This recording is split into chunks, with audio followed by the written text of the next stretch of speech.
Good evening, everyone. It's Chris with 1600 Dust. We're going to do another short video because there are a couple of things that I was thinking about that I wanted to cover.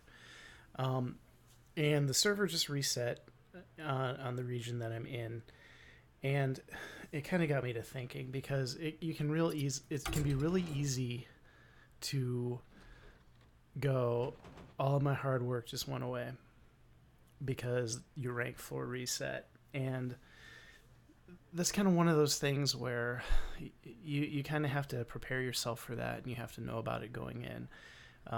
It's the start of the new month, so it looked at how many wins I had, how many stars I had, what rank I was at, and it set me back. Now, obviously, it can only set me back so far, so it set me back basically to the bottom. Once you understand that, and once you kind of learn to incorporate that into your thinking of things, it can kind of go a long way toward making it feel like, what did I even do that for?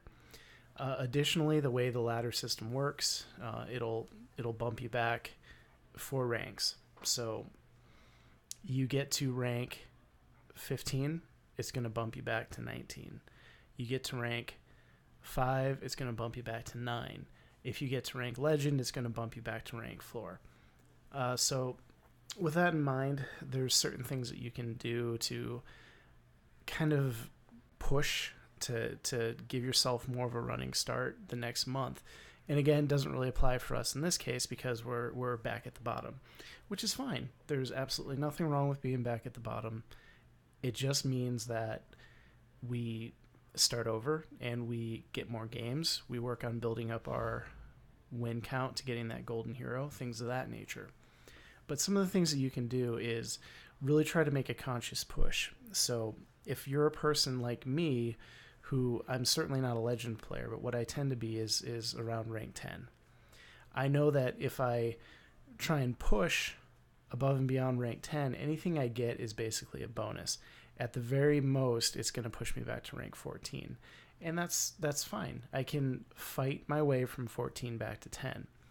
What ends up being beneficial about that is it means that I'm kind of starting typically in a pool of players who are similarly classed than me.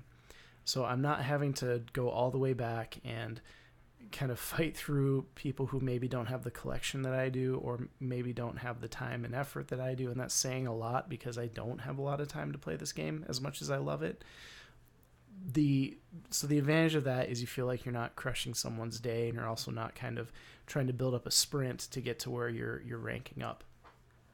The disadvantage to it, which is also kind of an inherent advantage, is that by being reset back with a pool of your peers, it's a little bit more difficult from the get-go because I'm not kind of building up a win streak off of being underranked for where I should be and then just kind of cruising forward based off of that momentum.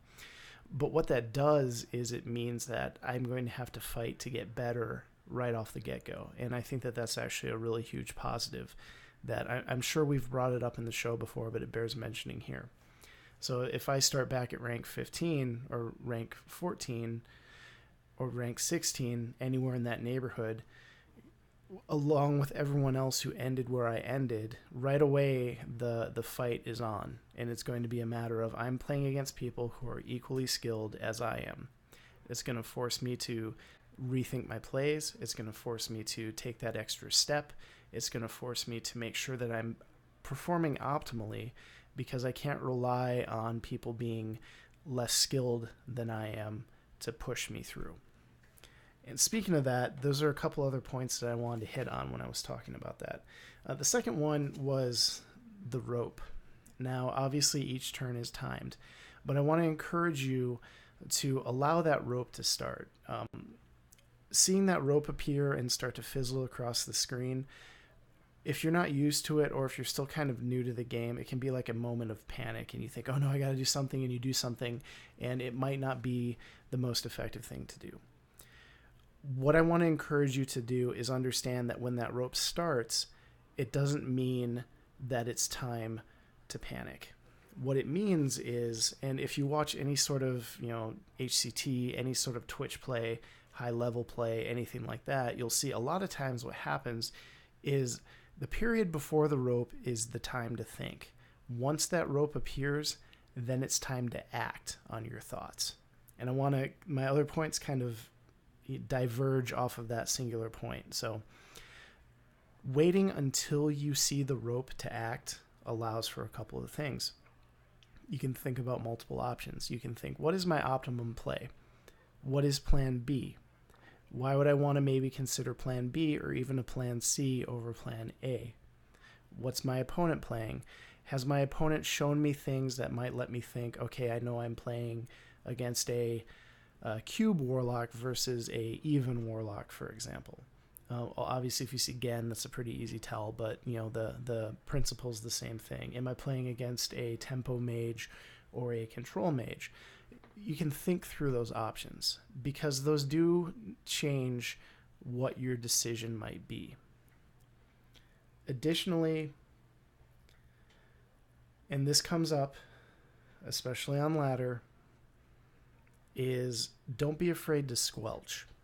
So oftentimes what'll happen is if you wait a little bit of a time to make your decisions, maybe you're saying, I'm going to force myself to wait until that rope appears before I make a decision and actually act on what it is I've decided. Odds are good you're going to encounter some people who are going to start emoting at you. Don't be afraid to squelch them. Seriously, one of the biggest things that I learned early on is I'm going to go ahead and squelch my opponent. It's actually a running joke with the podcast, hashtag squelch your friends. Just take that, if that really is a distraction for you, second that you get those first cards in your hand, just squelch your opponent. You're not going to have to deal with it. It's one less thing to worry about. And the last thing I wanted to mention regarding that is friend requests after you beat someone, and sometimes after they beat you, especially if they really beat you. You might see a friend request from someone pop up. Now, I tend to be a glutton for punishment, and I also know that I tend to get a lot of flack come my way. All the hosts of the show do. It kind of comes with the territory of doing a show and being providing creative content. If you're really trepidatious about talking to someone, there is, and I've had really good luck with this, there's no harm, no foul in waiting 24 hours.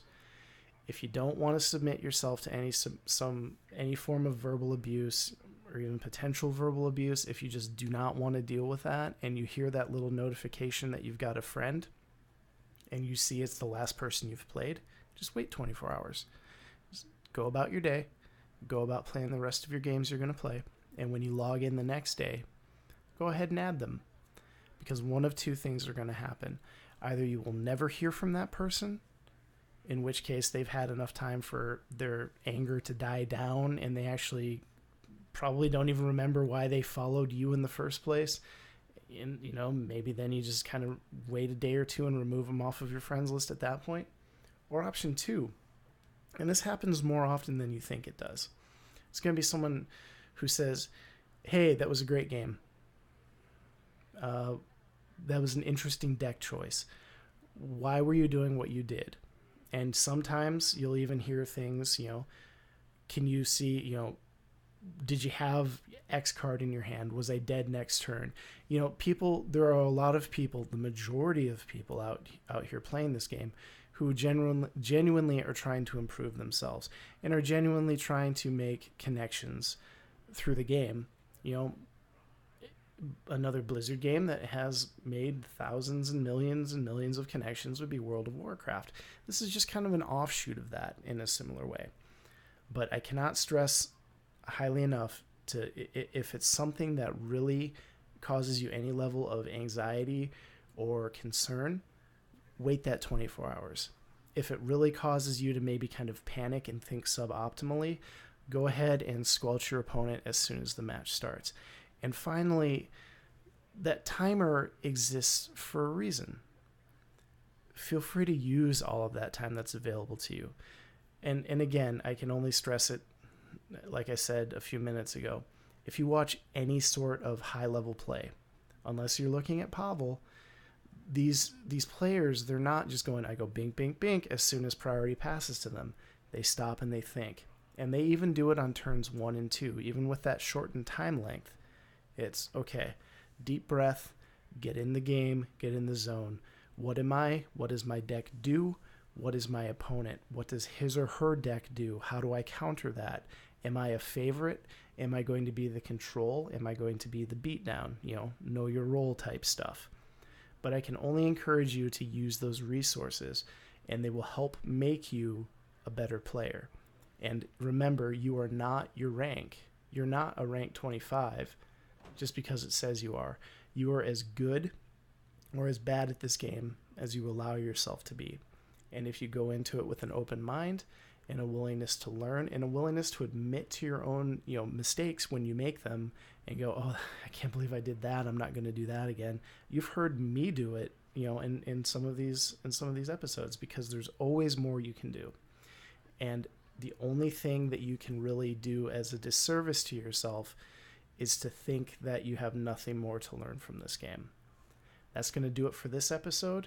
Thanks for listening. You can go to 1600dust.com. You can find us on Twitter at 1600dust, and I'm on Twitter as well at CM Plummer. Have a great night.